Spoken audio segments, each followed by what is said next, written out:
a little bit familiar. This is solving by factoring. Another way that we can solve these equations is if we use the square root property. Okay, so something simple like we have x squared equals 16. Well, we're just going to take the square root of both sides of this. And we get x is equal to plus or minus the square root of 16. Well, the square root of 16 is 4. So this is x equals plus or minus 4. If we have something more complicated, I just wanted to put this example up here. X plus 4 squared equals 9. Same thing, we're going to take the square root of both sides. The square root of x plus 4 squared is just x plus 4. The square root of 9 is 3, but we have to do plus or minus 3. And now to solve for x, we just have to subtract 4 from both sides. And I like to write this as x equals negative 4 plus or minus 3. Now keep in mind that this plus or minus means that we really have negative 4 plus 3 and negative 4 minus 3. Okay, so negative 4 plus 3 is negative 1, and negative 4 minus 3 is negative 7. So we have x is equal to negative 1 or negative 7. So this is a common mistake people will get here, and they'll get confused about what to do with that. So make sure if you have to, break it down into 2 separate problems to get through the end. The final thing in this square root property is if we have something squared is equal to a negative number, that means that there's no real solutions, but we still can present an imaginary solution. So if we take the square root of this side and the square root of this side, we get x is equal to plus or minus the square root of negative 9. So we can't take the square root of a negative number, but we can break this negative number up into 2 components. We can write this as the square root of 9 times negative 1. So now we can take the square root of 9. We can take that out, plus or minus 3 times the square root of negative 1. Okay? Because 3 is the square root of 9. Now the square root of negative 1 is an imaginary number that we work with sometimes, and we just call this I, because I is equal to the square root of negative 1. So we can calculate these. Although there's no real solution, there is an imaginary solution, and we can simplify that imaginary solution.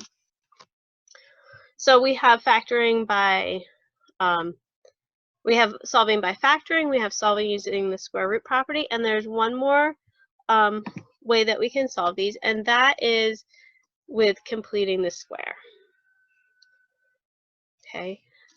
Completing the square, we essentially want to get this into some sort of format that we can use the square root property on. So the first step is to get, we want our x squared and our x on one side, our constant on the other, and we want to have a coefficient of 1 for our x. So that's kind of like getting it into a format that we know how to work with. So what we're going to do for that is that the first thing that we're going to do here we're just going to do some algebra to get, or some basic algebra to get to that point. So we're going to add 7 to both sides. We have 4x squared minus 8x equals 7. Okay. The next thing is that I talked about is we want to have a coefficient of 1 for our x squared. So we want to divide both of everything here by 4. So whatever we do we have to do it to everything to maintain our equality. So 4 divided by 4 is just 1, so we've gotten our x squared the way we want it. Minus 8 divided by 4 is 2x equals, and we're just going to leave this as a fraction, 7/4. Okay? I'm going to rewrite this up here. So now this is in a format that we can do a completing the square problem. Just going to rewrite that up here so we have space to work. X squared minus 2x. I'm going to leave a space here on purpose, equals 7/4. Okay, so when we complete the square, if you remember, we want to essentially get this into x minus a squared. And if we FOIL this out, this is x squared minus 2ax plus a squared. Plus a squared. Or if we have x plus a squared, we FOIL that out, it's x squared plus 2ax plus a a squared. Okay, so we want to get it into, we want to design this half of our equation so that we can factor it out into a perfect square.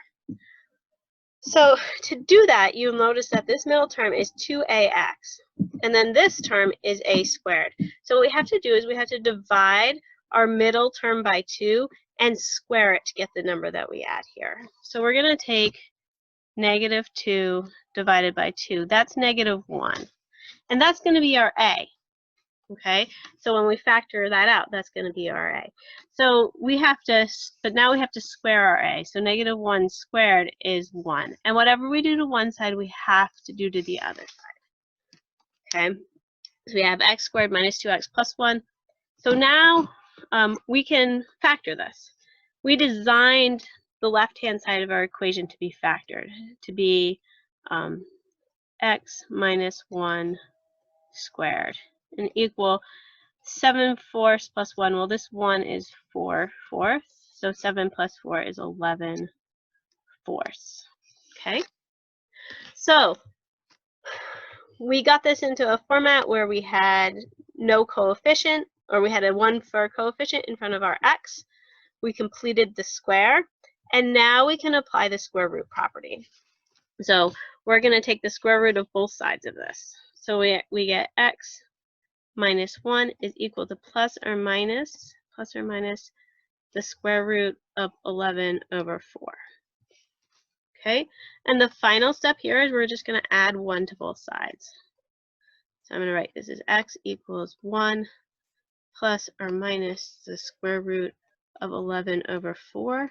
Well, we can't take the square root of 11, but we can take the square root of 4. So we can rewrite this as 1 plus or minus the square root of 11/2. And if we want this to combine this into a single fraction, this 1 becomes 2/2.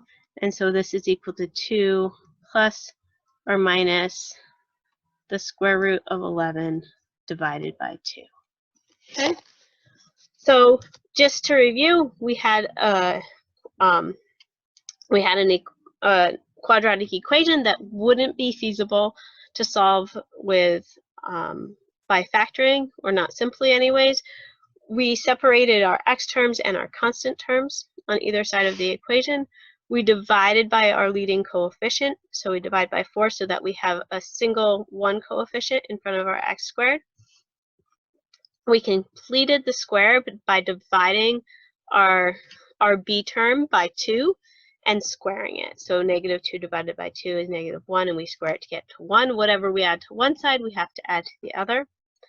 We then factored this and then applied the square root property to get our answer over here. Okay, so just to review, when we have a quadratic equation, we can have no solutions, 1 solution, or 2 solutions. We can solve by factoring. We can solve by using the square root property if we have no middle term. And we can solve by completing the squares. So again, we're at the Academic Support Center at Raritan Valley Community College. During the COVID-19 shutdown, we are available for online tutoring. And when everything is up and running and back to normal, we are available in person at the Academic Support Center. If you have any questions, please feel free to reach out. We're here